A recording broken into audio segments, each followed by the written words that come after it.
Clara Whitmore ran until her lungs gave out, until the forest blurred, until her mother's fevered face was the only thing left in her mind. "Please, God," she gasped, clutching the satchel of medicine against her chest. "Don't let me be too late." Then her knee struck a root. Then the sky tipped sideways.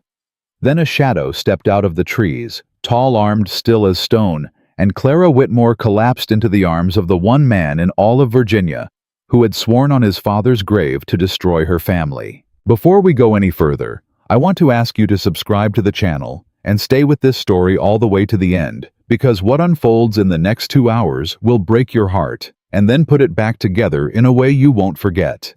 And please leave a comment and tell me the city you're watching from. I love seeing how far these stories travel, and knowing you're out there somewhere listening means more than you know.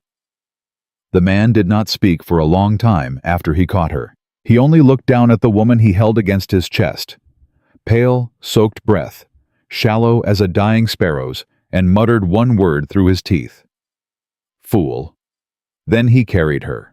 Through the pines. Through the first fat drops of a summer storm. Through the last hour of light that Virginia was willing to give. When Clara opened her eyes, she did not know where she was. She did not know how many hours had passed.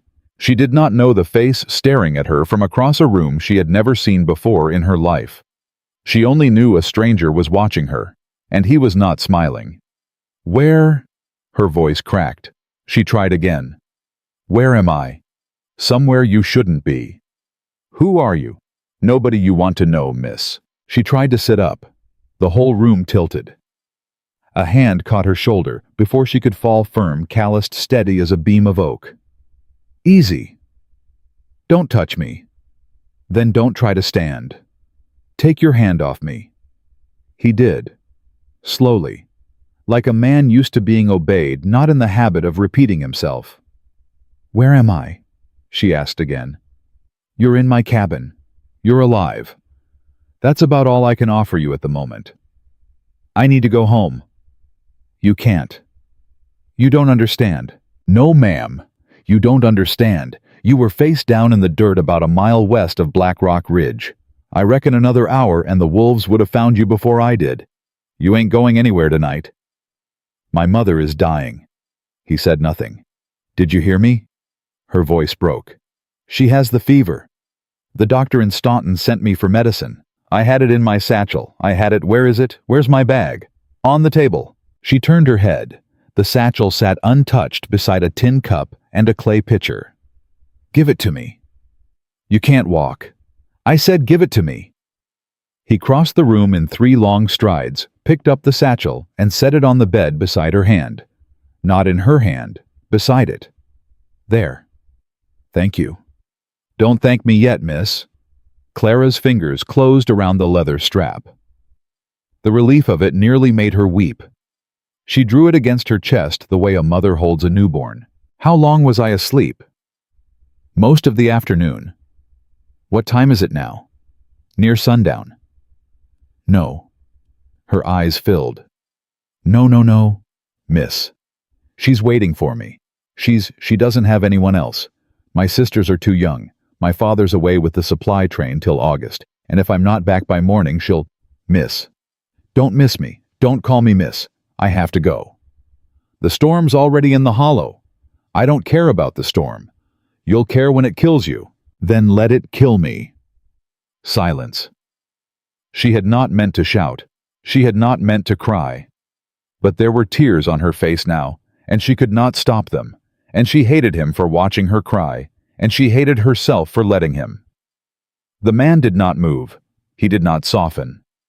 He only watched her the way a man watches a wounded animal, measuring how dangerous it was, how close to death, how likely to bite. "What's your name?" she finally asked. A pause. "Caleb." "Caleb what?" "Just Caleb." "That ain't a name." "It's the only one you're getting tonight. You won't even tell me your family name." "No, ma'am." "Why not?" "Because a name is the kind of thing a man gives when he trusts his company. And I don't yet know what kind of company you are. I'm the kind that's trying to save her mother. So you keep saying." You don't believe me. I believe you believe it. What is that supposed to mean? It means I've seen folks lie about worse things for smaller reasons, miss. A young woman alone in the woods ain't a common sight. And the ones I've met before came with stories. I'm not a liar. I didn't say you were. You implied it. I reckon I did. She stared at him.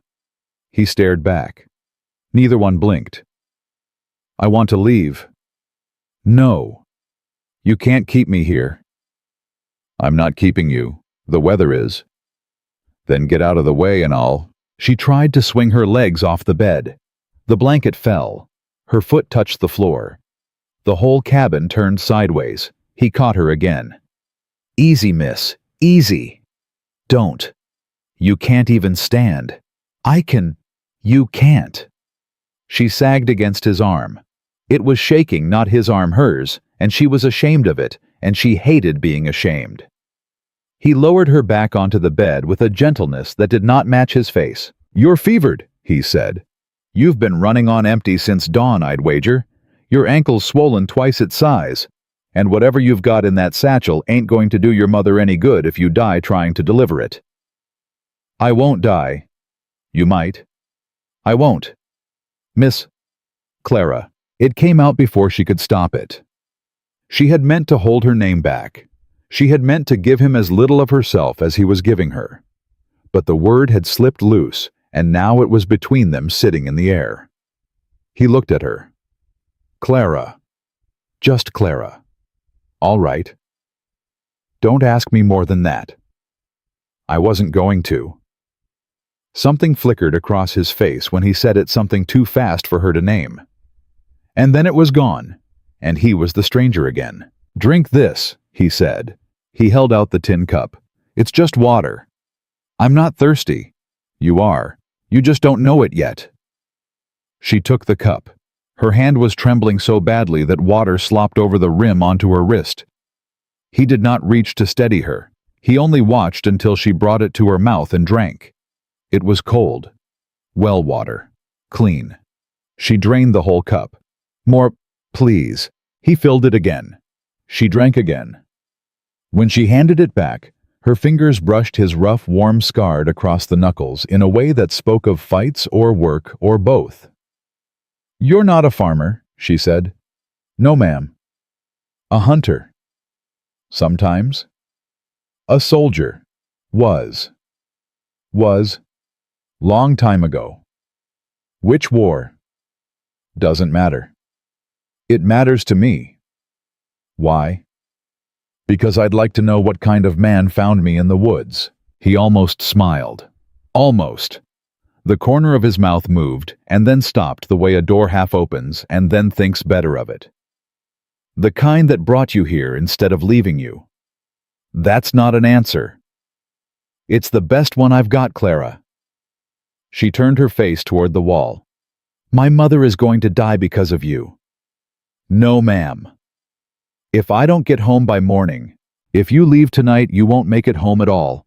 You'll make it to a ditch somewhere between here and the hollow, and the medicine will rot in that satchel beside your body, and nobody will find either one of you until the creek runs dry in August. That's the truth. Stop it. You asked for the kind of man I was. That's the kind. You're cruel. I'm honest. They ain't the same. Sometimes they are. A long silence. The fire popped behind him. Somewhere outside, the first fat drops of rain were hitting the roof. She closed her eyes and listened to them. She thought of her mother. She thought of Rose, only 14, holding a wet cloth to their mother's forehead and trying not to cry. She thought of Lucy, only 10, asking when Clara would come back. She opened her eyes. What's your plan then? She asked. For me. You sleep. You eat when I bring it to you. You stay off that ankle, and at first light, if the storm's cleared, I'll see you home. You'll take me. I'll walk you to the ridge. From there you can see the valley. You can find your own way down. Why not the whole way? He did not answer. Caleb. Still nothing. Why won't you bring me the whole way home? Because miss some doors a man don't knock on. I don't understand. I know you don't, and I mean to keep it that way. He turned from her. He crossed to the hearth. He knelt to stoke the fire, his back broad and hard as a wall she could not see around. Clara watched him. The stranger who had caught her. The stranger who would not name himself.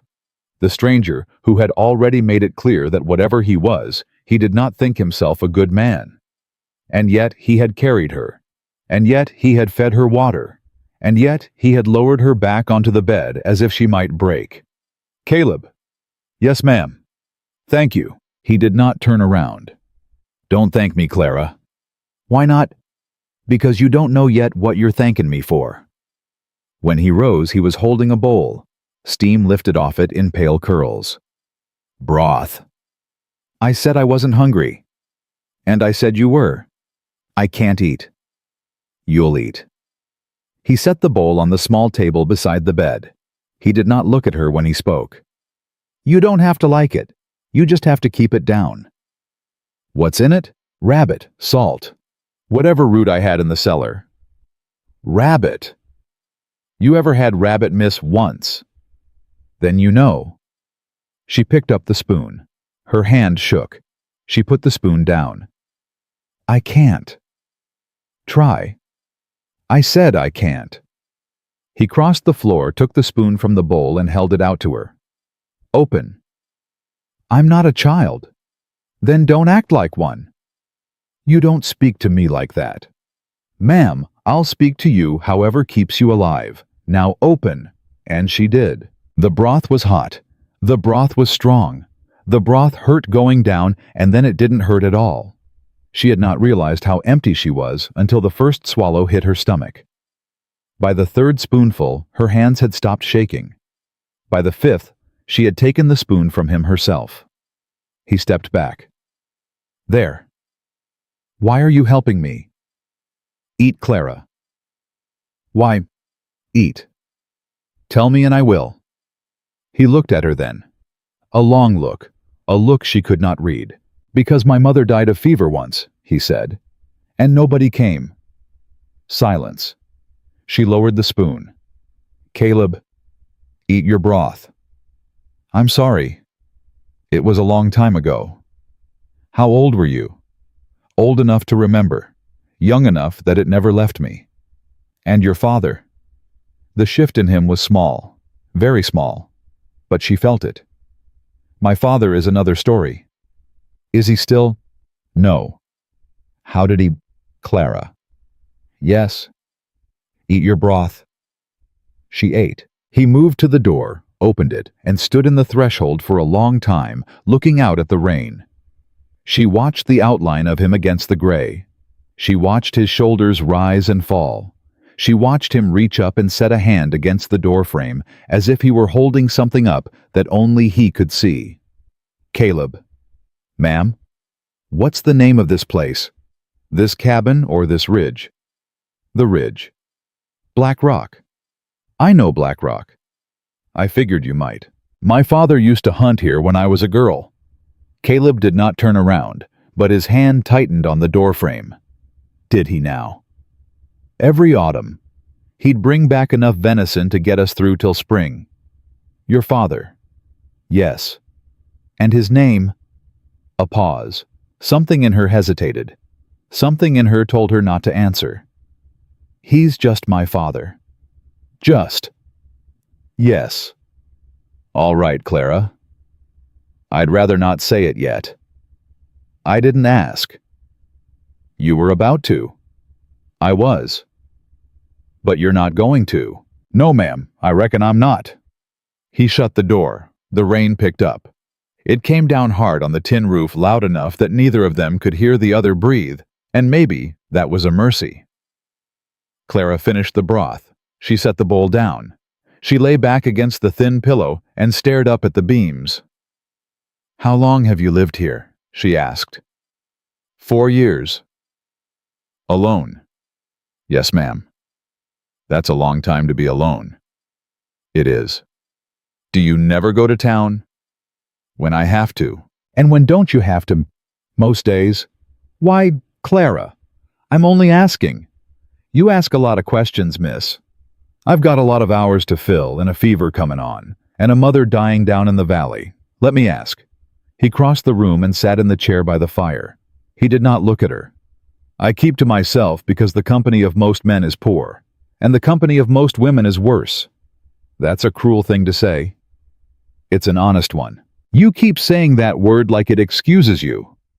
It doesn't excuse me. It describes me. Then describe me something else. Describe the kind of woman whose company you would keep. He looked at her now. "I'll let you know when I meet one." Something about the way he said it made heat rise in her face. She turned away. "You shouldn't speak to me like that." "Like what?" "Like we're something we're not." "I didn't say we were anything, miss." "Clara. Clara." She closed her eyes. Her ankle throbbed. Her head throbbed. Somewhere out in the dark, her mother was fighting for another breath, and she... Clara Whitmore was lying in a stranger's bed, arguing with him about company. "I'll try to sleep," she said. "Do. Will you be here?" "I'll be here. All night. All night." "Why?" "Because if that fever takes, I'd rather be close than not." "You'd save me twice then." "If I have to." "Why?" He did not answer. She opened her eyes. She looked at the back of his head, at the line of his shoulders, at the way he was sitting too still in that chair, like a man at a grave.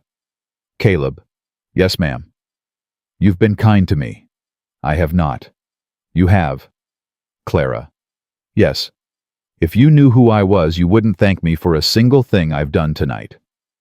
The words landed like a stone. She waited for him to explain. He did not. She waited for him to turn around. He did not. She closed her eyes again, and the fire crackled, and the rain hammered on the tin roof, and somewhere in the dark between waking and sleep, she understood that the man who had caught her out of the trees was carrying something far heavier than she was. And she understood, too, that whatever it was, it had her name on it. She just did not know yet. She would not know yet. Not tonight. Tonight, she was only Clara. And he was only Caleb. And the summer storm was only a storm. And her mother was still alive down in the valley, and these things were enough for the moment to carry her into sleep. The fire burned low. Caleb Hunter sat in the chair and did not move. He listened to her breathing even out. He listened to the rain. He listened to the voice of his own father, 4 years dead now, and still louder than any storm telling him what a Whitmore was, and what a Whitmore had done, and what a man of the Hunter name had sworn before God and witnessed to do if he ever held one of them within his reach. He looked down at his hands. He had held her in them. He had carried her. He had spooned broth into her mouth. He did not yet know her last name, but he could see it already in the shape of her jaw, in the color of her hair, in the way her voice bent around certain words. He had grown up hearing stories about a man with that jaw, a man with that voice, a man who had walked away from a dead hunter in a field of Virginia corn and never once looked back. And this girl in his only bed, this girl was that man's daughter. He knew it the way a man knows his own name. He had known it the moment he caught her, and he had brought her home anyway. Caleb leaned forward. He set his elbows on his knees. He pressed his hands against his face. "God forgive me," he said to no one. The rain did not answer. The fire had burned down to red when Clara woke the first time that night, and she did not wake slowly. She woke with a cry. "Mama!" Caleb was on his feet before the word finished leaving her mouth. "Easy." "Mama, I'm coming, I—" "Clara." "Don't let her—" "Clara, look at me." Her eyes were open, but they were not seeing him. They were somewhere else, somewhere down in the valley, somewhere in a room with a woman sweating through her sheets. He put the back of his hand against her forehead. It burned. "Jesus. Mama, please. You're in Virginia, Clara. You're on Black Rock Ridge. You hear me? Let me go home. You've got a fever. You've got to lie still. No, no, no. No, no." She tried to sit up. She got halfway before her whole body betrayed her, and she fell back against the pillow, breath coming in little broken pieces. "Please," she whispered. "Please, I have to." I know. She's waiting for me. I know she is. You don't know. I know enough. He reached for the pitcher on the table. Empty. He cursed under his breath and crossed to the hearth. There was a bucket by the door. He plunged the tin cup in and brought it back and sat on the edge of the bed. Drink. I can't. You will. He slid his hand behind her head. Her hair was damp. Her skin was hot as a stovetop. He lifted her just enough to bring the rim of the cup to her lips, and she drank, and half of it ran down her chin, and he did not care. More. She drank. More. She drank. That's enough. He lowered her back down. His hand was shaking. He did not let her see it. Caleb, I'm here. Don't leave. I won't. Promise me. He was quiet for a long time. I promise. She closed her eyes. Her breathing went ragged again.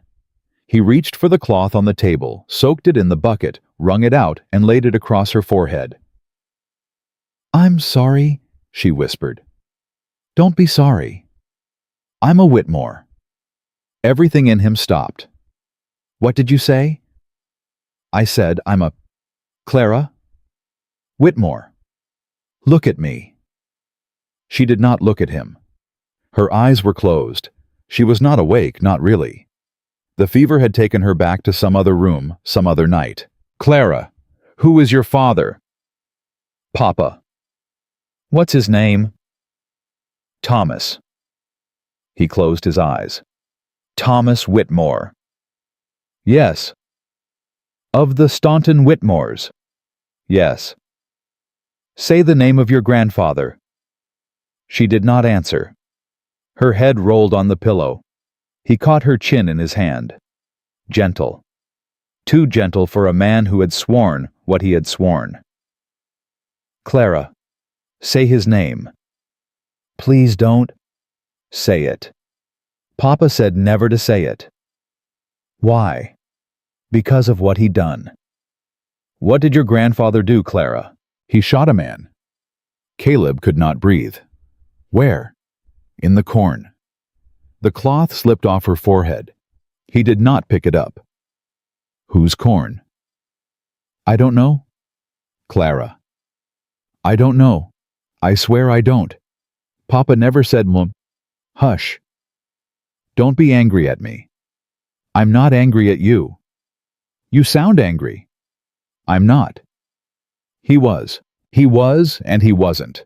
And the two things were pulling him in half right there on the edge of that bed, and there was nothing he could do about it.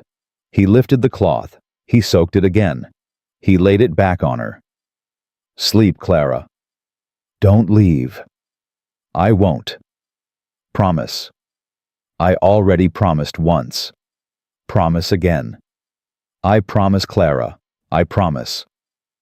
She slept. He sat there on the edge of the bed for a long time, looking at her, looking at the face of Thomas Whitmore's eldest daughter, looking at the jaw he had recognized the moment he pulled her off the forest floor. He had known. He had known when he caught her. He had known when he carried her home. He had known when he spooned broth into her mouth. And still he had done it. A man could stand at the edge of a cliff for years without jumping, Caleb thought. A man could live a whole life that way. He could wake and eat and sleep and chop wood and pretend the cliff wasn't there. And then, one summer afternoon, a stranger could fall out of the pines into his arms, and the cliff would rise up to meet him, whether he was ready or not. I should have left you, he said to the sleeping woman in his bed. I should have left you right where I found you. He did not mean it. He knew he did not mean it. And that was the worst part of all. The second time Clara woke that night, the rain had stopped. It was not yet dawn. The cabin was dark except for the dull orange of the coals. Caleb had fallen asleep sitting up in the chair, his head tipped back against the wall, one arm still stretched out toward the bed, as if he had been reaching for her when sleep took him. She watched him for a while. She did not know what to make of him. She did not know what to make of the things she half remembered saying in the dark, or the things she half remembered him asking, or the fact that she had somewhere in the fever spoken her father's name out loud to a man she did not trust. She tried to sit up. Her ankle shrieked. Her head swam, but her fever had broken. She could feel it had broken the way a farmer feels the turn of a season, something in her bones that said the worst of it was behind her. If she left now on this turn, before the weakness set back in, she slid one leg over the side of the bed. Don't. His voice was low. He had not opened his eyes. I wasn't. You were. Caleb. Lie back down, Clara. I'm better. You're not. I am. The fever's gone. For now. I can walk. You can't. Let me try. He opened his eyes. If you try and you fall, you're going to break that ankle the rest of the way, and then I will have to carry you home in pieces. Is that what you want, Miss Clara? Is that what you want, Clara? No. Then lie back down. She did not lie back down. She sat there on the edge of the bed with her foot hovering over the floor, and she looked at him, and he looked at her, and somewhere in the space between them a question was forming that she did not yet have the words for. Caleb. Yes. What did I say? When? In my sleep. He did not answer at once. Nothing. You're lying to me. Ma'am. You're lying. Clara. I said something. You were out of your head. I said a name, didn't I? Clara, let it alone. Whose name did I say? Lie down. Whose name? A horse whinnied outside. Both of them froze. Caleb was out of the chair and across the cabin in 2 strides. He did not run. He moved the way a man moves when he has lived through things that taught him not to run.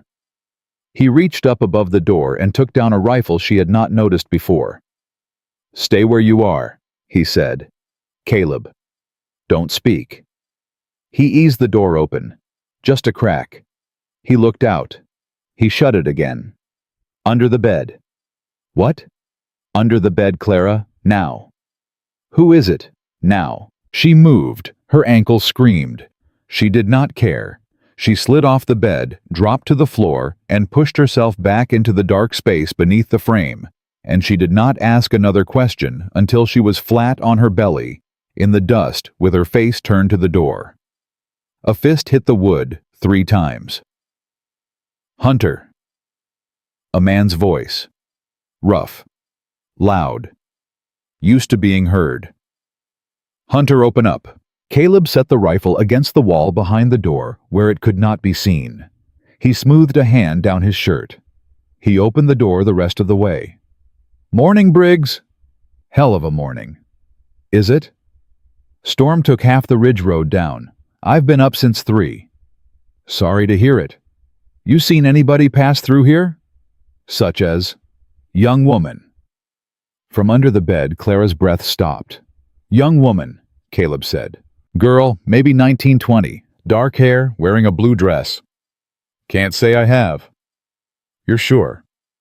Briggs, I've been in this cabin since the rain started yesterday evening. If a young woman in a blue dress walked through here, I'd have noticed. She went missing out of Staunton yesterday morning. Missing. Went for medicine and never come back. That's so. Her father's got half the valley out looking. Her father. A pause. Thomas Whitmore. Clara's eyes closed. Under the bed in the dust, she heard her own name in a stranger's mouth, and she understood for the first time what Caleb had meant the night before when he told her his father was another story. Because the name Whitmore had not made Briggs' voice soften. It had made it harden. Whitmore, Caleb said. His voice was very flat. That's right. I didn't know he had a daughter out riding. Oldest girl, Clara. Clara. Pretty thing they say. Mother's dying up at the house, and the girl went out for medicine and never come home. Old man's beside himself. He's offering reward money. Is he? $20 for news. 50 if she's brought home. 50. You could use $50, Hunter. I could use a lot of things. You're telling me you ain't seen her? That's what I'm telling you. Because if you had Briggs. Because if you had and you weren't saying, said Briggs, "Old man Whitmore's got enemies, Hunter. Some folk in town would rather she not be found." I reckon that's between the old man and his enemies. It wouldn't be the first time a hunter took a shot at a Whitmore. The silence that followed was so heavy that Clara could hear her own heartbeat in the floorboards. "Get off my porch, Briggs." "I'm only saying, get off my porch." "Easy, Hunter, easy." "Now." All right, I'm going. "And if you see the girl, you'll be the first to know." "I doubt that." Footsteps. The creak of a saddle. A horse pulled in a circle and walked away, and Caleb stood in the open doorway and did not move for a long moment after the hoofbeats faded into the trees.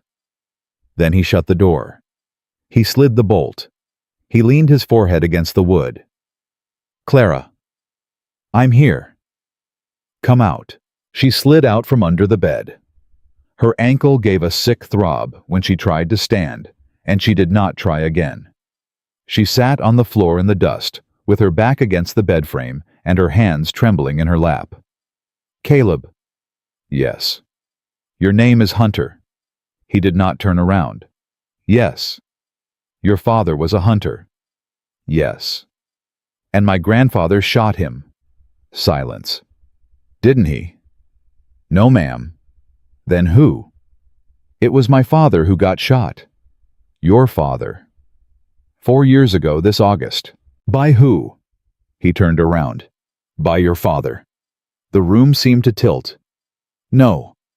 "Clara." "No, that's my father's never shot a man in his life."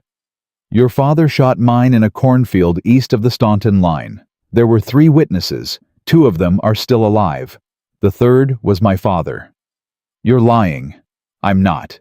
"You're lying to me, Caleb." "Clara." "My father is a good man." "I didn't say he wasn't." "He wouldn't." "He would. He did." And he walked away from the body and rode home and sat at his table with his wife and his daughters, and he never once— Stop. He never once told you. Stop it. Ask him. I don't believe you. Ask him when you get home. I don't believe you. She was crying. She did not know when she had started crying. She was on the floor with her back against the bed, and the man who had carried her out of the forest was standing over her, telling her that her father, Thomas Whitmore, who sang hymns at Sunday table and tucked her sisters in with a kiss on the forehead, was a killer. "Caleb." "Yes." "Is that why you took me in?" "No." "Is that why you didn't let me leave?" "No, Clara." "Are you going to kill me?" Something broke in his face. "Clara." "Are you?" "No." "Why did I say my name out loud?" "You were fevered." "Why did I give you my name?" "You don't choose what you say in fever." "Why did you take me in, Caleb?" He stood there for a long time. He did not answer. When he finally spoke, his voice was very quiet. "Because I'm tired." "Of what?" "Of my father's ghost." "Caleb, I was 19 when they brought him home. I was 21 when I swore on his grave what I'd do to the man who put him there. I was 25 when I built this cabin so I wouldn't have to look any of your family in the face. And I was 29, Clara, when I walked out into the woods yesterday evening to check my traps, and I saw a girl lying face down in the leaves. Don't. I knew who you were before I picked you up. Don't tell me that. I knew your jaw from a painting in your grandfather's house. How do you— I delivered wood there as a boy." She could not breathe. "I should have left you there," he said. "I told myself all the way up the ridge, set her down. Caleb, set her down and walk away. Let the fever take her. Let the wolves have her. 4 years you waited, and the Lord himself has laid her at your feet. Stop. And I did not set you down. Caleb, I carried you home, Clara. I carried you into my father's son's house, and I fed you his broth, and I pulled his blanket up over you, and I sat by his hearth all night and watched you breathe. Why? I don't know. Yes, you do. I don't, Clara. Tell me why. I don't know why." He almost never raised his voice. She could hear that and how strange it sounded when he did. The word landed between them, and neither of them moved. Then quieter. I don't know why, Clara. That's the honest truth of it. A man makes a vow when he's 21, and he thinks he knows what he'll do when the moment comes. And then the moment comes, and he finds out he doesn't know himself half so well as he thought. She put her face in her hands. I want to go home. I know. I want to go home now. I know, Clara. My mother. I know. My father is not a murderer. He did not answer. My father is not a murderer, Caleb. All right, Clara. Don't all right me like I'm a child. I'm not. You are. I'm trying not to hurt you any worse than I already have. You already have. I know. They stayed that way a long time. She on the floor. He by the door. The coals popping softly between them. Caleb. Yes. Why didn't you give me up? When? To Briggs. Just now. $50. He almost smiled. It was the saddest thing she had ever seen on a man's face. $50 won't bring my father back. That's not an answer. It's the only one I've got. Caleb. Clara. If you take me home, I'm going to take you home. If you take me home, my father will know your face. He will. He will know your name. He will. And he'll think the worst of you for having me. He will. Briggs said there are men in town who'd rather I wasn't found. I heard. What did he mean? Your father has enemies, Clara. I told you that already. Who? It doesn't matter who. It does to me. Clara. It does. Caleb crossed the room. He crouched down in front of her so that his face was level with hers, and he set his hands on his knees and did not touch her. Your father made his money in land, he said. Some of that land belonged to men who could not hold it. Some of those men had sons. Some of those sons grew up. That's all I'll say. You're one of those sons. I am one of those sons. And the others are worse than me. Her breath caught. Worse how? Worse in every way a man can be worse, Clara. My quarrel with your father is old. Theirs is still warm. And if word has already reached town that a young Whitmore woman was out alone in the woods overnight, don't. Then the story told about you by tomorrow evening will not be the one you lived. Don't say it. They will say you ran. No. They will say you ran off with a man. No. They will say your father cannot keep his own daughter under his own roof. And in this valley, Clara, in these hills, a story like that does not wait for the truth. It eats the truth, and it keeps walking. She was crying again. She had not thought there was any more water left in her. I was getting medicine. I know. I was trying to save her. I know you were. She's going to die thinking I abandoned her. She's not. She is. Clara, she is not. How do you know? Because I'm going to get her the medicine today. She looked up. What? You can't travel. Not on that ankle. Not with the fever coming and going. If I leave at first light, I can be at your house by midday. My father will shoot you. I'll keep my distance. Caleb, he will shoot you on sight. I'll leave the medicine at the gate. I'll ring the bell. I'll ride off before he gets the door open. He'll never see my face. And if he does, then he does. Caleb. Clara, listen to me. Your mother has a day, maybe two, before that fever takes her for good. You told me that yourself. We don't have time to argue. You can't. I can. He'll kill you. And it won't be a fair fight, and it won't be in a cornfield, and there won't be any witnesses. Clara. And I won't ever know what happened to you. Clara. And my mother will die anyway, because you'll be dead in a ditch before you reach the gate. Clara. He caught her hands. It was the first time he had touched her that day. His hands were rough and warm and steadier than hers. He held them the way a man holds the reins of a horse spooked by thunder, firm enough to be felt, loose enough not to scare. Clara Whitmore. Yes. I did not carry you up this mountain to let your mother die in the valley." She could not speak. "Do you understand me?" She nodded. "Say it." "I understand." "Good." He let go of her hands. He stood up. He crossed the room and reached for his coat and his hat and the satchel on the table, her satchel with the medicine still tucked inside. He slung it across his shoulder. "Caleb."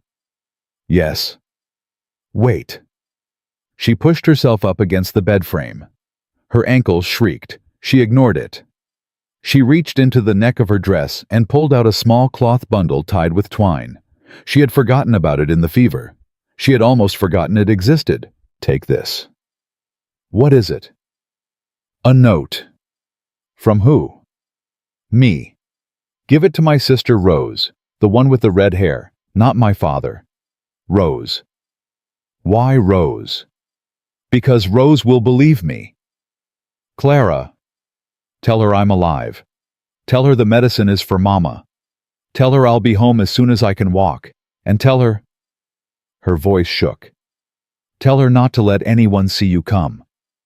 "Clara." "Promise me." "I promise." "Swear it." "I swear it." She pressed the bundle into his hand. Their fingers brushed. Neither of them let go for a long second longer than either of them meant to. "Caleb." "Yes." "If you don't come back." "I'll come back." "If you don't." "Clara." "Thank you. For last night. For the broth. For lying to Briggs. For all of it." He looked at her.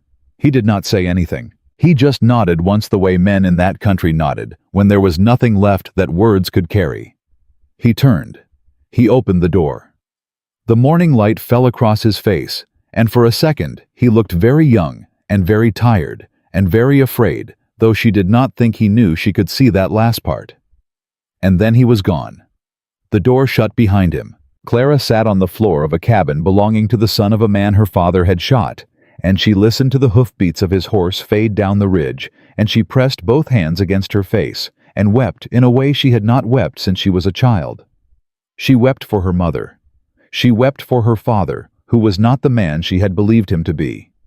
She wept for her sisters sleeping in a house that was about to come apart. And she wept hardest of all for the man riding down into the valley, with her mother's life in his satchel, and her family's name on his head, a man who had every reason in the world to hate her, and who had not, and who had instead put on his coat and ridden out into the morning to save what was left of her. She did not know yet whether he would come back. She did not know yet whether any of them would survive the day. She only knew that something in her had changed in that cabin overnight, and that whatever came next, she would not meet it as the girl she had been when the forest swallowed her whole. She wiped her face. She pulled herself up onto the edge of the bed.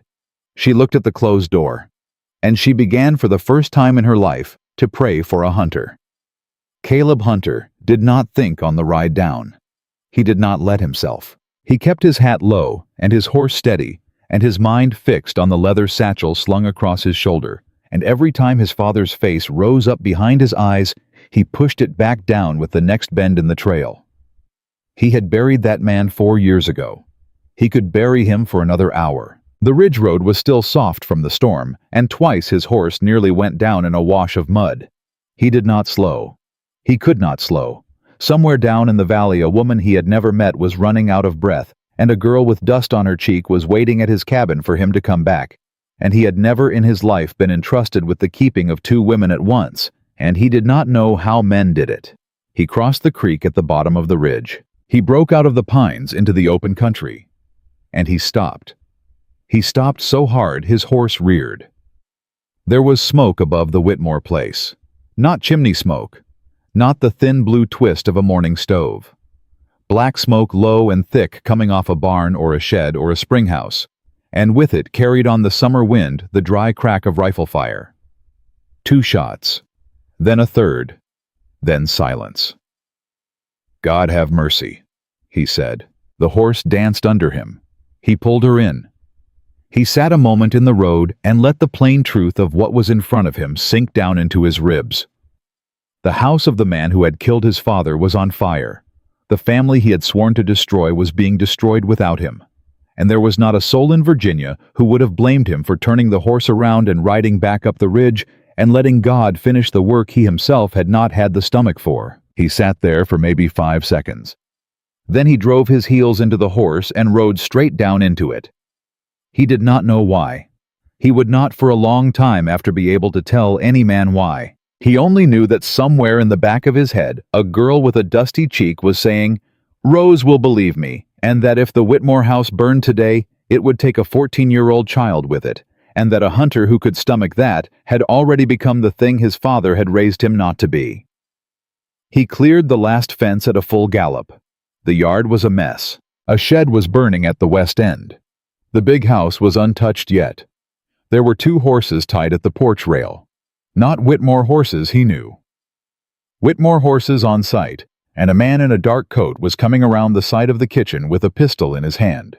The man saw Caleb. The man raised the pistol. Caleb shot him first. It was not a decision. His hands had made it before his head could catch up. The pistol fell into the dirt. The man fell beside it. Caleb was off his horse before the second man came out of the kitchen door. "Hold, who the hell to drop it? This ain't your business, friend. Drop it." The second man did not drop it. The second man raised his own pistol.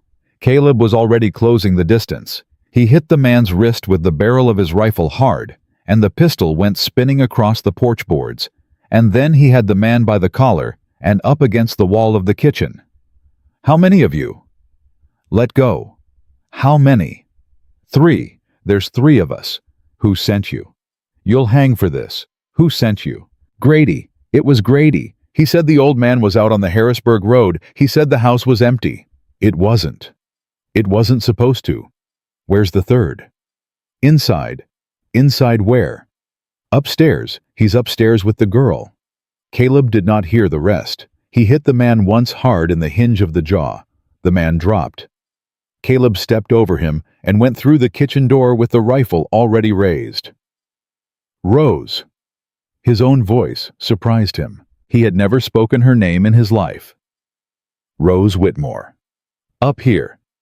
A girl's voice, thin, shaking, but alive. "I'm coming up. Don't be afraid. I'm a friend of your sister's. Don't shoot anything." "I don't have anything to shoot." "Then stay where you are." He took the stairs 2 at a time. He had been in this house once before as a boy, delivering firewood to the back kitchen. He had never been up these stairs. But the layout of a farmhouse was the layout of a farmhouse, and the sound of a child's voice was louder than any map. He turned the corner at the top and found himself looking down the barrel of a third man's rifle.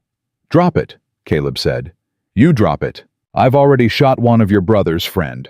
I've broke the other one's jaw. I ain't particular about which of you I leave on this floor."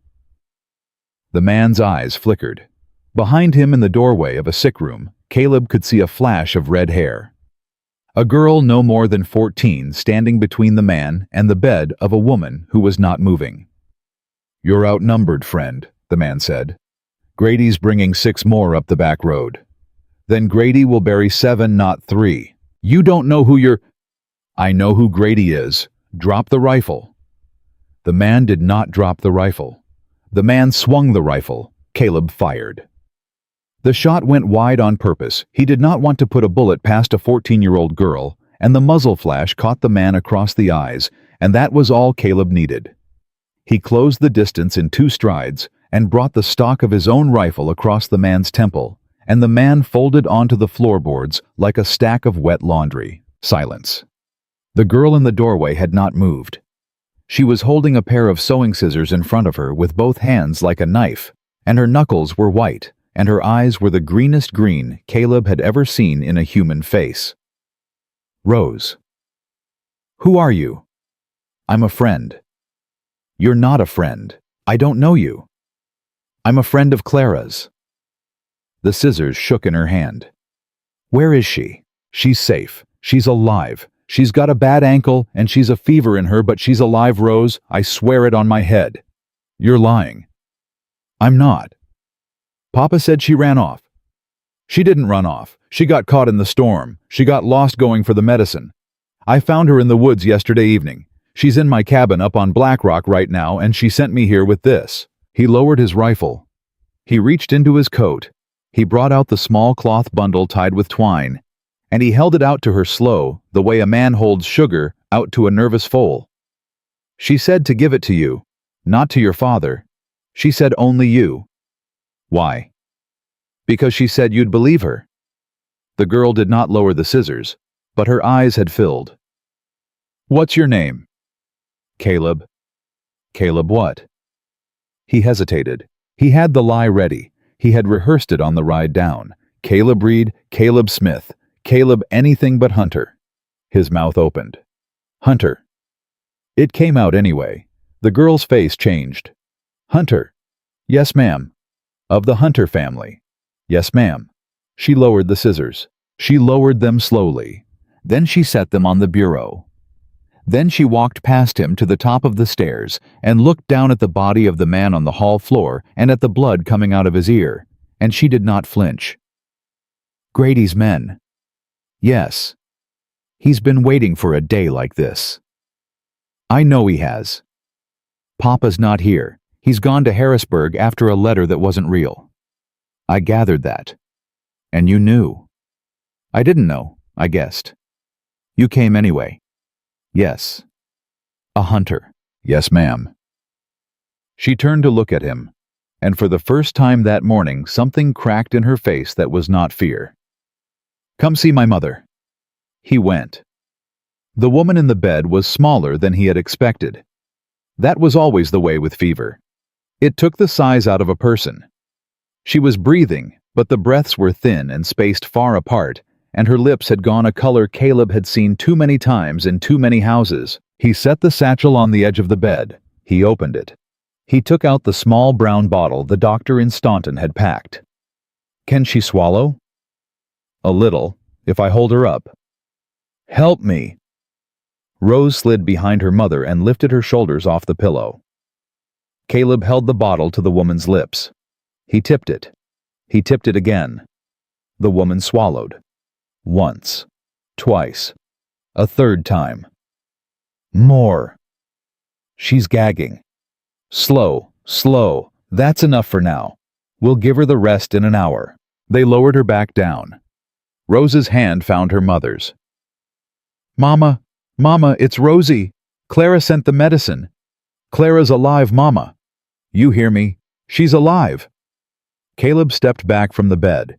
He stepped back because his eyes were burning, and he did not trust what his face was doing, and he did not want a 14-year-old girl to see a grown man come apart in her mother's sick room. He walked to the window. He looked out at the yard, at the burning shed, at the two bodies in the dirt. "Mr. Hunter?" "Yes, ma'am." "Clara is really alive." "She is." "You swear it." "I swear it on my father's grave." The words were out before he thought about them. Rose heard them land. She did not say anything. She only watched him for a long moment. "Mr. Hunter?" "Yes." "Clara said only me, not Papa." "That's what she said." "Why?" "Because she doesn't think your father should see my face." "Because of what happened in the corn." He turned around. "She told you?" "No. I know. I've always known. Papa doesn't think we listen. We listen." "What do you know?" "That there was a man dead in a field 4 summers ago, and that it was called a Whitmore's doing." "It was." "No, sir, it wasn't." The floor seemed to move. "What?" "It wasn't, Papa." "Girl." "Mr. Hunter, please sit down." "What are you telling me?" "Sit down." He did not sit down. "Rose Whitmore, if you are lying to me to save your father's neck, I will—" "I'm not lying. I will walk out of this house and I will not come back." "I'm not lying."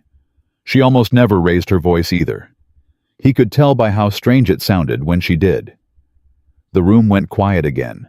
The woman in the bed sighed in her sleep. "Mr. Hunter, I was 10 years old." I was 10 years old and I was picking blackberries on the far side of the creek, and I saw the whole of it. Papa was there, yes. Papa had a rifle in his hand, yes. But it was not Papa's bullet that killed your father. It was Silas Grady's." Grady. Grady shot your father. Papa was too far off to stop him. And when the smoke cleared, Grady told Papa that if he ever breathed a word of the truth, Grady would come for Mama, or for us, or for all of us in our sleep. No, Papa took the name of it. He took it on himself, to keep us. No, that's Rose, that's not... Mr. Hunter, look at me. He looked at her. Why do you think Grady sent men here today? Something gave way inside him. Something he had been leaning against for 4 years without knowing he had been leaning. Because Papa finally went to the law last month. Because Papa said he couldn't carry it any longer. Because Mama said it was eating him alive. And Grady heard. And Grady has been waiting for a day when Papa was out of the house. Rose. Yes. I swore a vow. I know you did. I swore a vow on my father's grave that I would. I know, Mr. Hunter. I know what men swear, and I know what girls see. He sat down on the floor. He sat down because his legs had stopped working, and because there was no chair near him, and because he was 29 years old, and a 10-year-old had just taken 4 years of his life and turned them inside out, and he needed to sit somewhere while his head caught up with his body. Mr. Hunter? Yes. I'm sorry about your father. Don't. I'm very sorry. He shouldn't have died in that field. And Papa shouldn't have let folks think what they thought. But Papa did it because he was scared, and because he had babies in the house, and because Grady is the kind of man who would hurt a baby to keep his name out of court. Rose. Yes, sir. Does Clara know? No. Nobody told her. Papa couldn't tell her. Papa couldn't tell any of us. Only I knew, because only I saw. A 10-year-old child carried that. Yes, sir. By herself. Yes, sir. Rose Whitmore. Yes. You are the bravest person in this county. She did not answer. She was crying now very quietly, the way children cry when they have learned that loud crying does not help. He reached up from the floor. He took her hand. He did not say anything else. He just held her hand the way a man holds a hand, firm and plain, and let her cry a minute. Then he got up. Rose. Yes. How long till Grady's men come back? I don't know. Guess. An hour, maybe less. He was going to come with the rest of them once these 3 got the shed burning. Can you ride? Yes. Can you ride fast? Yes. Can your mother be moved? No, sir. Then she won't be. Listen to me. I'm going to drag these 2 live men out to the smokehouse, and I'm going to tie them up like hogs for market. I'm going to put a rifle in your hand, Rose, and I'm going to show you how to use it if a man comes through that door who isn't me or your father. And then I'm going to ride like the devil for Harrisburg, and I'm going to find your papa, and I am going to bring him home. Mr. Hunter. Yes. You would ride for my father. I would, yes, after what you thought he did. He looked at her a long moment. After what I thought he did? Yes. Why? Because a hunter keeps his word, Rose. What word? I told a girl up on Black Rock Ridge this morning that I did not carry her up this mountain to let her mother die in the valley. I did not say I would only save the part of her family I was willing to. If I save any of it, I save all of it. That's the whole of it. She put her hand over her mouth. Mr. Hunter. Yes. Is Clara all right? Really? She's all right, Rose. She's waiting for me. Will you tell her I love her? I'll tell her. Will you tell her I knew about the corn? If you want me to. Tell her. I'll tell her. He stepped past her. He went back down the stairs. He did what he had said he would do. He dragged the 2 living men, one of them cursing the other, groaning out to the smokehouse, and he tied them with lengths of rope from the tack room, and he gagged them with strips of clean flour sack. He put out the shed fire with buckets from the spring house. He came back to the porch with his own rifle, and the dead man's rifle and a pistol he had taken off one of the bound men. He gave the second rifle to Rose. He showed her how to brace it against her shoulder. He showed her how to breathe. Only if they come through that door, Rose. Only if. If your papa comes first, you set it down. I know. Your papa will be with me. I know, Mr. Hunter. He mounted up. He looked down at her standing on the porch in her apron, with a man's rifle in her hands, and her mother dying behind her, and two bodies in the dirt and smoke still curling off the shed, and he could not for the life of him understand how he had ever believed that this family was a family that deserved burning. Rose. Yes. I am sorry. What for? For the 4 years I spent hating people I never met. She did not answer him. She only nodded. He turned the horse.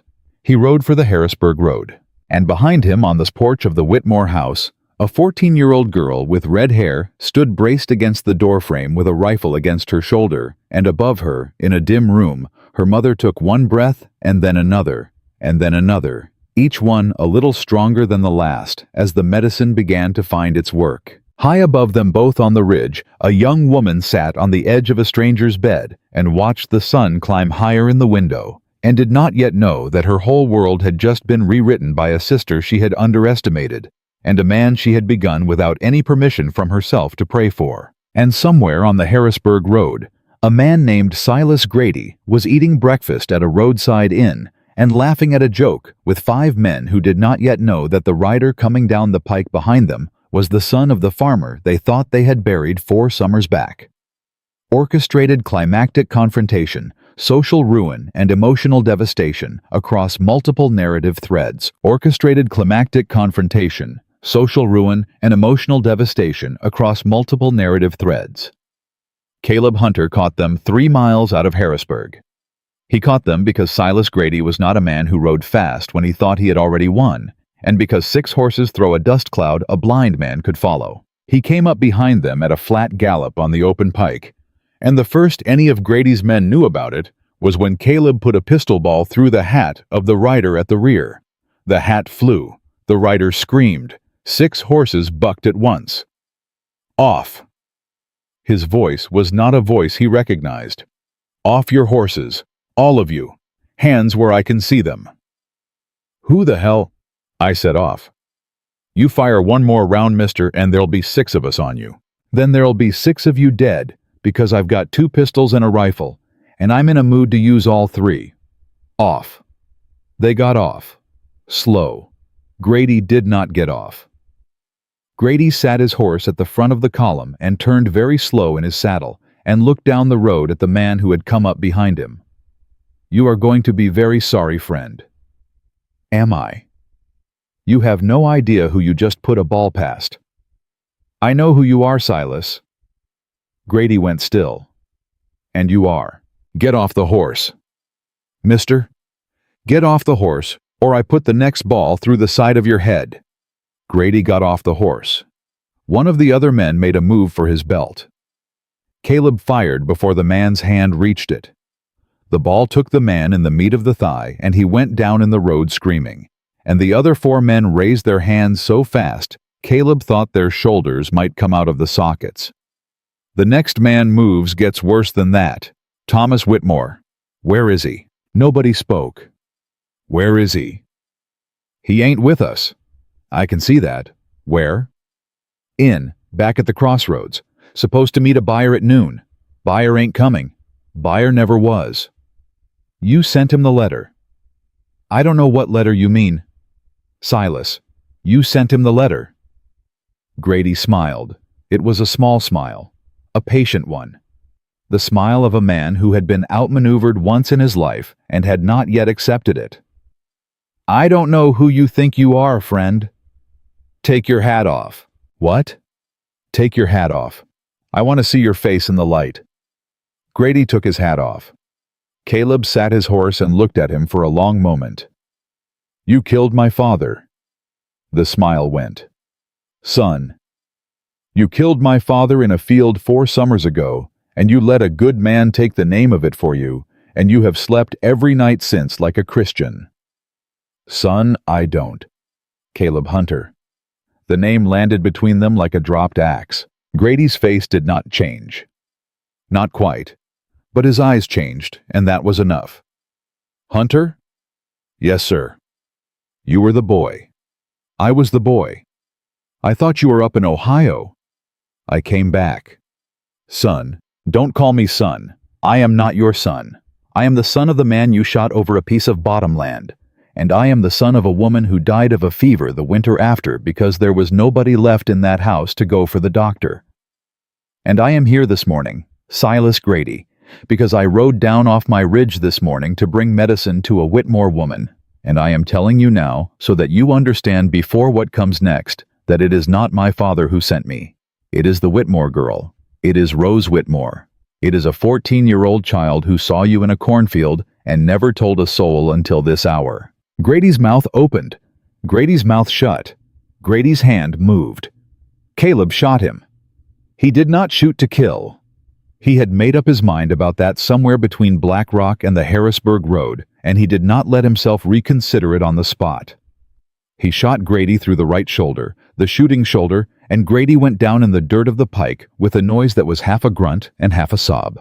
"The next man that moves," Caleb said, "gets a ball in the head. We have nothing more to talk about." Nobody moved. He sat there on his horse with 2 spent pistols and a loaded rifle across his saddle, and he waited until his hands had stopped shaking enough to trust himself with words. And then he spoke again. "You 4, pick him up. Pick up the one with the leg. Both of you walk. The rest of you ride. You are going back to Staunton, and you are going straight to the sheriff's house, and you are going to stand on his porch, and you are going to tell him, every one of you, exactly what Silas Grady did in that cornfield 4 summers ago. You will tell him that Thomas Whitmore did not fire the ball. You will tell him Grady did. You will tell him there is a witness. And if one of you rides any direction other than the road to Staunton, I will find you. I have nothing left to do with my life but find men. Do you understand me?" They understood him. "Go." They went. He sat his horse in the road until the dust of them was gone. He sat there a long time after. He thought about the field. He thought about his father's face in the pine box. He thought about the 4 years he had spent on Black Rock Ridge building a life out of hate the way a man builds a cabin out of green wood, and how green wood warps, and how he had not known until this morning just how badly his whole life had warped around the thing he thought he knew. Then he turned the horse. He rode for the crossroads. He found Thomas Whitmore in the front room of an inn sitting at a table with a cold cup of coffee and a face that had not slept in 3 days. The man looked up when Caleb came through the door. He looked up the way a man looks up when he already knows the news is bad. "Whitmore." "Yes." "Stand up. We're going home." "Who are you?" "Caleb Hunter." Thomas Whitmore went very still. "Hunter." "Yes, sir." "Of the—" "Yes, sir." The older man set both his hands flat on the table. He did not stand up. He looked at Caleb for a long moment, and then he closed his eyes, and then he nodded once, very slowly, as if something he had been expecting for 4 years had finally arrived at his door. "Is it my wife?" "No." "Is it Clara?" "Clara is alive. Clara is on my ridge. Clara is the reason I came for you." "Alive." "Alive." Thomas Whitmore put his face in his hands. His shoulders moved. They moved the way the shoulders of a man move when he has not allowed himself to move them in a very long time. He did not make a sound.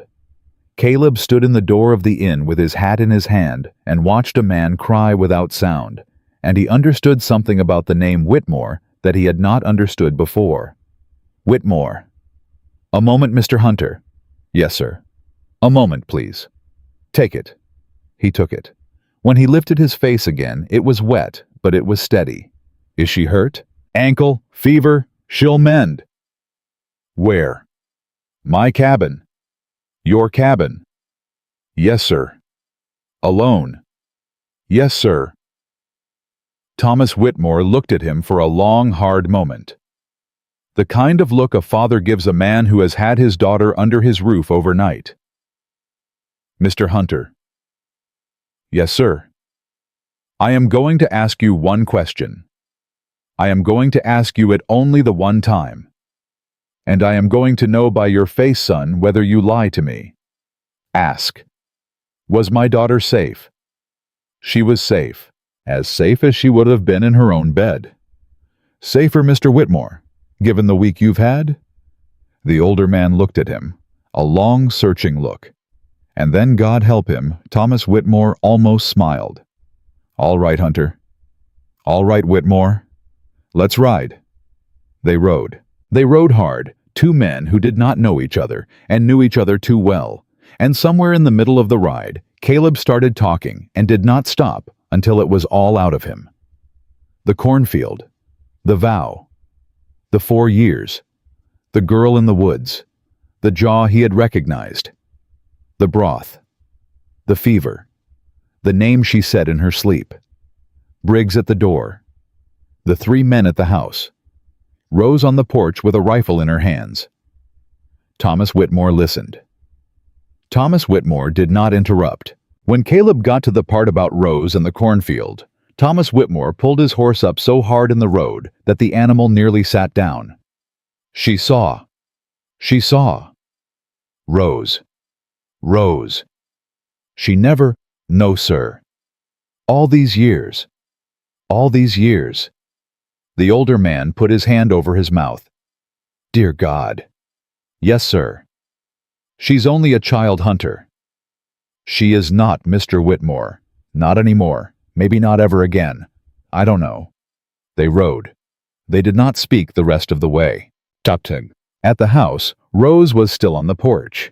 She had not moved in 3 hours. She had the rifle braced against her shoulder when the 2 riders crested the lane, and she did not lower it until she saw her father's face.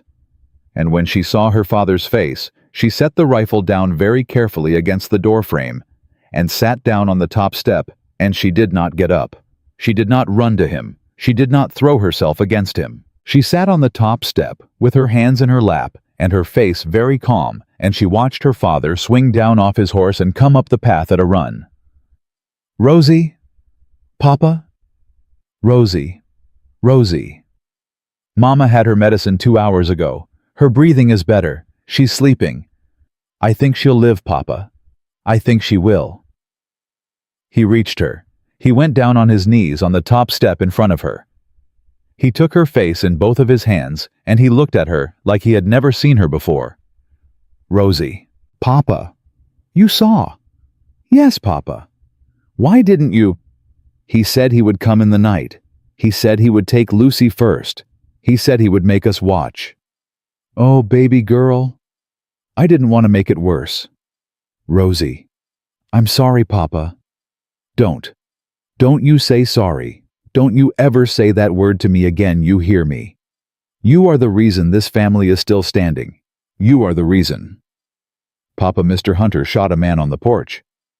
I know he did. 2. He shot 2, and he hit the 3rd one with his rifle. I know, Rosie. And he went after Grady, Papa. He went for you. He said he'd bring you back, and he did. I know. He's a good man, Papa. Thomas Whitmore looked up. Caleb was standing at the foot of the steps with his hat in his hand. Is he now? He is. I reckon I owe him a handshake then. I reckon you do. Thomas Whitmore got up. He came down the steps. He stopped 1 step above Caleb and looked him in the eye, and then he put out his hand, and Caleb took it, and neither of them said a word. It was a long handshake. It was a handshake that had 4 years in it, and a cornfield, and a grave, and a sick room, and a girl on a ridge, and it did not end quickly. When it did, Thomas Whitmore stepped back. My daughter. Still on my ridge. You'll take me. In the morning, Rose says your wife has another day of medicine ahead of her before she can be left. I told Clara I'd come back. She's strong, Mr. Whitmore. She can hold another night. In the morning, then. In the morning. Mr. Hunter? Yes, sir. You'll sleep in this house tonight. Sir, you will sleep in this house tonight. You will eat at this table. You will sit in my chair and eat my bread and drink my coffee, and any man in this valley who does not like it may come and say it to my face. Yes, sir. Come inside. He came inside. But back up on the ridge at the edge of the pines, a different thing was happening. Clara Whitmore had been at the window for 6 hours. She had watched the sun climb. She had watched it start down. She had listened to every hoofbeat on the ridge road, and every cry of every bird in the trees, and she had felt each one of them at the base of her throat. Caleb had not come back. Caleb had not come back, and she did not know if he was dead in a ditch or tied up in her father's barn, or riding toward her right this minute with her mother's blood on his hands, and the not knowing was a kind of sickness that the fever had not prepared her for. She was on her feet when the hoofbeats finally came. She was on her feet and at the door before she thought about her ankle, and her ankle let her know about it, and she bit down on the pain and did not sit. Caleb. No answer. Caleb. The hoofbeats came closer. They were not the hoofbeats of a single horse. They were the hoofbeats of 3. She stepped back from the door. She reached for the rifle Caleb had left propped against the wall he had shown her before he left. How to cock it, how to brace it. Which way not to point it. And she lifted it with both hands, and her ankle buckled, and she braced herself against the bedpost instead. A fist hit the door. Not Caleb's fist. Caleb's fist was heavier. She knew the weight of it from the night before. Miss Whitmore. A man's voice, not Caleb's voice. Miss Clara Whitmore, we know you're in there. She did not breathe. Miss Whitmore, this is Deputy Harlan Shaw from the Staunton Sheriff's Office. Open the door, please. She opened her mouth. She shut it again. Miss Whitmore, we have been looking for you for 2 days. Your father has men in every county between here and the Blue Ridge. You'll come with us now, please. She found her voice. Where is Mr. Hunter? A pause. Ma'am. Where is the man whose cabin this is? Where is Caleb Hunter? Ma'am, I don't rightly know. Last I heard he was on the Harrisburg Road putting a ball through Silas Grady's shoulder. Her knees almost went. Is he alive? Yes, ma'am. As of about 2 hours ago he is. Rode into your father's place with half the Grady outfit behind him tied like hogs. Your father is sitting at his own kitchen table with him right now. My father? Yes, ma'am. My father is at the table with Caleb Hunter. Yes, ma'am. And my mother? The doctor come up from Staunton an hour ago. She's going to live, ma'am. Your sister Rose got the medicine into her in time. Clara sat down on the edge of the bed. She sat down because her legs had quit working. Deputy Shaw. Yes, ma'am. Why are you here? A long pause. Ma'am, there's been talk. Talk. About where you spent last night. I spent last night unconscious in a fever in this cabin while that man sat up in the chair by the fire and did not touch me. I don't doubt you, ma'am. Then why are you... Miss Whitmore, the town has already told the story. And the story they've told ain't the story you just gave me. She closed her eyes. What are they saying? Ma'am? What are they saying, Deputy? Miss Whitmore, they are saying you ran off with a hunter. They are saying you have been ruined. They are saying, forgive me, ma'am. They are saying your father's name is finished, and that no man in Virginia will take a Whitmore woman to wife. Now, not the 3 of you. Not ever. And that is the word in every parlor from Staunton to Lexington as of this morning. She could not speak. Your father has sent me to bring you home in a wagon with the blinds drawn. He says it is the last decent thing this family will be allowed to do. Deputy Shaw. Yes, ma'am. My mother is alive. Yes, ma'am. My sisters are alive. Yes, ma'am. And my name is dead. The deputy did not answer at once. Miss Whitmore? Yes. I am only the man with the wagon, ma'am. She sat there a long moment. Then she got up. She got up on an ankle that would not hold her, and she walked to the door of Caleb Hunter's cabin, and she opened it. She looked the deputy in the eye. He was a young man, younger than she had expected. He had his hat in his hand, and he had the look of a man who had been told to come and did not want to be coming. Take me home, deputy. Yes, ma'am. And when we pass through the town? Yes, ma'am. Raise the blinds. Ma'am, raise the blinds. Let them see me. I am done hiding from a story I did not write. Yes, ma'am. She stepped onto the porch. She let him help her into the wagon. She did not cry. She did not look back at the cabin. She kept her chin up the way her mother had taught her when she was a girl, and she let the wagon roll her down off the ridge she had run up 2 nights before, and somewhere halfway down the valley, it occurred to her that she had in the space of 48 hours lost her childhood, her reputation, her place in the only world she had ever known, and gained one man. One man up in a house at the foot of the ridge, sitting at her father's table, drinking her father's coffee with her father's hand on his shoulder. The wagon rolled, the blinds stayed up, and every face that turned to watch her pass through the square in Staunton that evening saw a Whitmore girl sitting straight-backed in a sheriff's wagon with dust on her face and her jaw set like her grandfather's before her. They would say what they were going to say. She knew that now. She had stopped being the girl who could be ruined by what they said. The wagon rolled on. The wagon reached the Whitmore lane just after sundown. Clara could see the lamps burning in every window of the house before the wagon was halfway up the drive, and she did not know if her mother was still alive, and she did not know who was inside waiting, and she did not let the deputy see her hands shake in her lap. "Ma'am?" "Yes." "There's folks on the porch." "Who?" "Your sister, your father." "A man I don't know." "Caleb Hunter." "If you say so, ma'am." "I say so." The wagon pulled up. Rose was off the porch before the wheels stopped turning. She came down the steps at a run, and she did not slow at the wagon, and she did not stop to let Clara climb down. She reached up with both arms. "Clara!" "Rosie!" "Clara! Clara! Clara! I'm here! I'm here, baby! I'm here! Mama's going to live! Mama's going to live, the doctor said. She woke up an hour ago. She asked for you." "She asked for me? She asked for you, Clara?" Clara leaned over the side of the wagon and put her forehead against her sister's forehead, and she did not cry because she was done crying, but she held on to the back of her sister's neck, like a woman holding onto a rope, and neither of them let go for a long moment. Then her father was there. Thomas Whitmore stepped down off the porch. He walked to the wagon. He did not speak. He reached up with both hands, and he lifted his eldest daughter down out of the wagon bed, the way he had lifted her down from ponies when she was a child. And he set her on her one good foot, and he held her against him, and he did not say anything at all. "Papa." "Baby girl." "Papa, I'm sorry." "No." "Papa, I shouldn't have gone alone." "No, baby. I shouldn't have."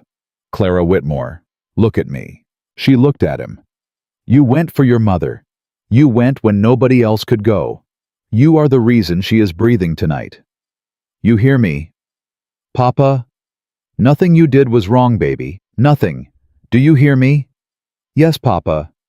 Say it back to me. Nothing I did was wrong. Again. Nothing I did was wrong.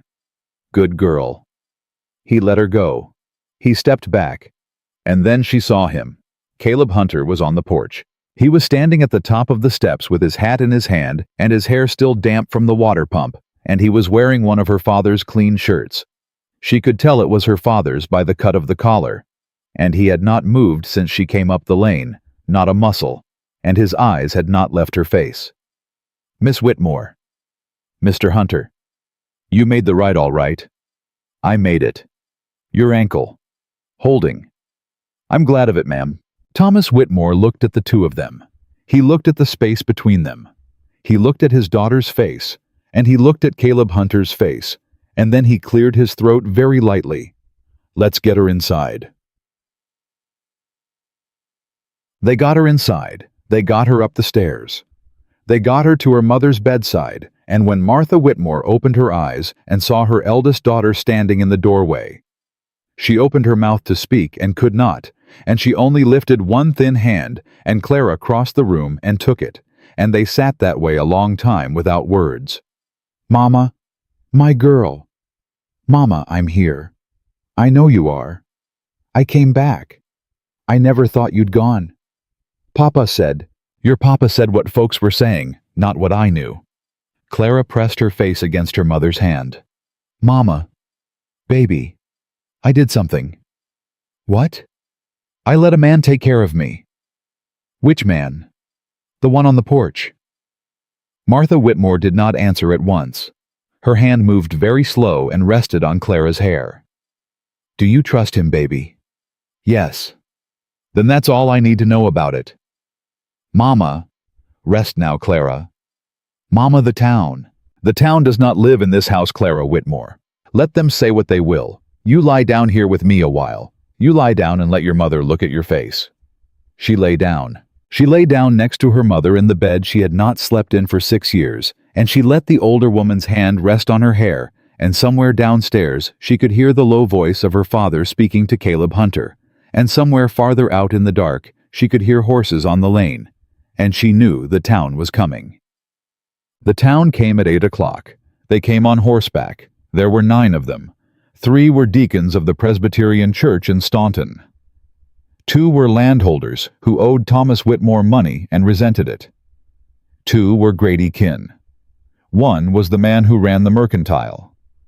1 was the Reverend Abel Pritchard, who had christened Clara Whitmore when she was 8 days old, and who now rode up the Whitmore lane with his hat pulled low and his mouth pulled tight. Thomas Whitmore met them on the porch. Caleb Hunter stood 3 paces behind him. Rose stood in the doorway with a lamp. Thomas? Reverend, you know why we've come. I expect I do. The girl is back. She is. Inside the house. With her mother. With her mother's leave. With her mother's hand on her head, Reverend, and her mother's blessing on her. And I will thank you to choose your next words carefully. The Reverend looked past him at Caleb. And this is the man. This is Mr. Caleb Hunter. Hunter, yes? Of the...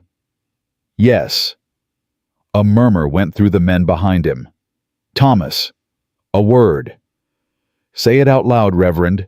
Every one of these men came up my lane tonight. Let every one of them hear it. Thomas, say it. The Reverend drew himself up. Very well. The valley has spoken, Mr. Whitmore. Your daughter passed 2 nights under the roof of an unmarried man. Whatever the truth of the matter, and I do not presume to know it, the appearance of the thing is such that no respectable family in this county will receive her or her sisters or any child of your house until the matter is set right. Set right how, Reverend? You know how. I want you to say it. She must be wed. To whom? To the man who kept her, the man who saved her, the man under whose roof she slept. The distinction, Mr. Whitmore, is one I leave to God. This valley does not draw it. Thomas Whitmore did not speak for a long moment. Then he said very quiet, and if she will not, then she will live the rest of her days a ruined woman, and her sisters will live theirs as the sisters of one. And your wife, Mr. Whitmore, when she is well enough to go back to her pew on Sunday, will find the pew empty around her. Reverend, I am sorry, Thomas. You are not? I am. You are not sorry, Abel Pritchard. You are enjoying it. I have known you 30 years, and I can see it in your face. Get off my porch. Thomas, get off my porch, all of you. You will have your answer in the morning. If the answer is one you do not like, you can ride back up this lane, and you can tell me so to my face, but you will not stand on my porch another minute tonight. Go. They went. They went slow. They went with looks over their shoulders. The Reverend stood at the bottom of the steps a beat longer than the rest, as if he thought Thomas Whitmore might soften. He did not. They went. And Thomas Whitmore stood on his porch until the last hoofbeat was gone from the lane, and then he sat down on the top step, and he put his face in his hands for the 2nd time that day. Mr. Hunter. Yes, sir. Come sit down. Caleb came and sat down on the step beside him. They did not speak for a long time. Then Thomas Whitmore said, I cannot ask you what that man just asked. I know you can't. I cannot stand in my own house and tell a man who saved my family that he must now be chained to my daughter on account of a town that is not fit to shine her shoes. I know, Mr. Whitmore. She is not a debt hunter. She is not something I trade for my own peace of mind. I will not do it. I will sell this farm first and move my family to Tennessee before I will make my daughter a bargain. Yes, sir. Do you understand me? I understand you. Good. They sat a while longer. Then Caleb said very quiet, Mr. Whitmore. Yes. May I speak to her? Thomas Whitmore looked at him. Alone. Yes, sir, alone. You are going to ask her something. I am. Something I just said you could not. I am going to ask her something you cannot ask her. That is the whole of the difference, Mr. Whitmore. What a father cannot ask a man may. If she says no, I ride back up that ridge tonight, and you never see my face in this valley again. I swear it. The older man was quiet a long time. Then he said, Go up. Her mother's room. Rose will let you in. I'll wait on the porch. Thank you, sir. Hunter. Yes, sir. If she says yes.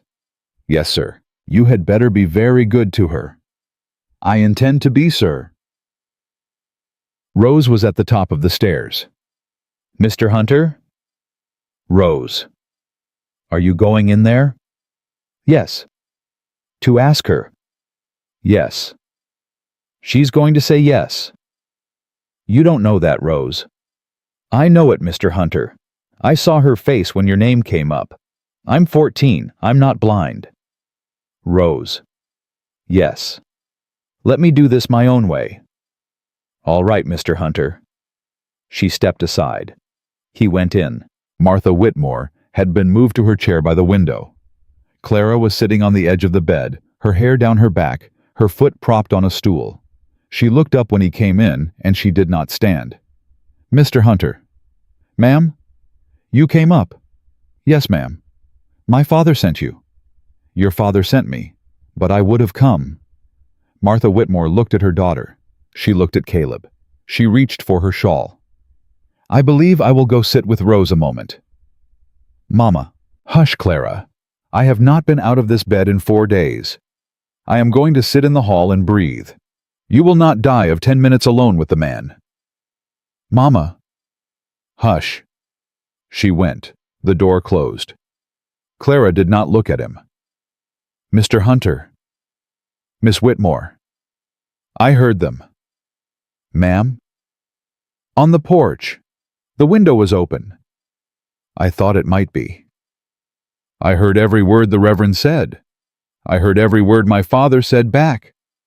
I heard what my father refused to ask you. Yes, ma'am. And now you are here. Now I am here. She looked at her hands. Don't, Mr. Hunter. Ma'am. Don't do it out of pity. It is not pity. Don't do it out of guilt, for what you thought of my father, for the 4 years on the ridge, for Rose. Don't do it because you feel you owe us something. You don't. You've already paid us back 3 times over. Clara. Don't. Clara, look at me.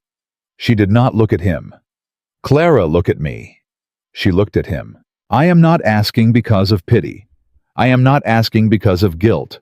I am not asking because your father cannot. I am asking because I have sat in a chair for 4 years looking out at a ridge, and I did not know until a girl fell out of the pines into my arms that I had been waiting for her the whole time. Don't say that. It is the truth. You cannot love a woman you met 2 nights ago. I did not say I loved you, Clara. Her eyes stung. Then what? I said I was waiting for you. A man can wait for a woman before he loves her. He can wait for her while she is still a stranger. He can wait for her while he is nursing a hate that does not belong to him. That is what I did, and I did not know I was doing it, and I am telling you now. Caleb? Yes. You would be marrying a ruined woman. I would be marrying a woman who is not ruined. I would be marrying a woman the Valley has lied about. There is a difference, and I know it, and you know it, and one day the Valley will know it, and I do not care in what order those things happen. You would be marrying a Whitmore. I would be marrying Clara. You swore a vow. I swore a vow on the wrong grave. Caleb, I swore a vow against a thing that never happened, Clara. My father died because Silas Grady pulled a trigger in a cornfield. Your father did not. I have spent 4 years of my life paying interest on a debt that was never owed. I will not spend another day of it. And if I say no, then I ride back up the ridge, and you never see me again, and that is the end of it, and I will not hold it against you, Clara, I swear to God. And if I say yes, Then I will be at this door every morning of your life, and I will keep this valley off you the way a man keeps wolves off a fire, and I will not ask you to love me a day before you are ready. Caleb. Yes. I am not saying yes because of the town. I know. I am not saying yes because of my father. I know. I am not saying yes because I am grateful to you. I am grateful to you, but I am not marrying a man out of gratitude. I am not my mother. I am not my grandmother. I am not any woman who ever did. I know Clara. Then hear me. I hear you. I am saying yes, because for the last 6 hours on that wagon ride down from your ridge every time, I did not know where you were. I could not breathe. And if that is not love yet, Caleb Hunter, it is the ground that love grows out of, and I would rather stand on that ground with you than stand on anything else with any other man alive. He did not speak. He could not for a moment. Then he said very quiet, Clara. Yes. Say it plainly, so there is no mistaking. Yes, Mr. Hunter. I will marry you. Thank God. Come here. He came. He knelt beside her chair, and he took her hand, and he did not kiss her, because her mother was in the hall, and her sister was in the hall, and her father was on the porch, and because he was not that kind of man, and she did not want him to be.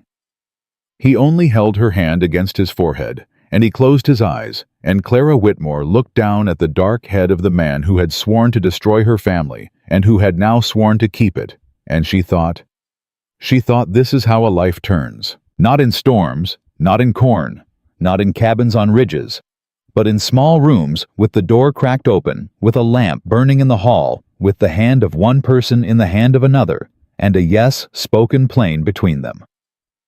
They were married 9 days later in the front parlor of the Whitmore house. The Reverend Abel Pritchard did not officiate. A traveling Methodist minister out of Lexington did. Martha Whitmore sat in a chair by the window with a shawl around her shoulders and did not take her eyes off her daughter's face the whole of the service. Rose held the flowers. Lucy held Rose's hand. Thomas Whitmore walked his eldest daughter the length of the parlor and gave her hand to Caleb Hunter, and when he let go, he said low enough that only Caleb heard, "She is the best thing I have ever made, Hunter. You remember that." "I will remember it every day of my life, sir." "Good." The minister spoke the words. They spoke the words back. Clara Whitmore became Clara Hunter in the parlor of the house where she was born, and when the minister told the man he might kiss his wife.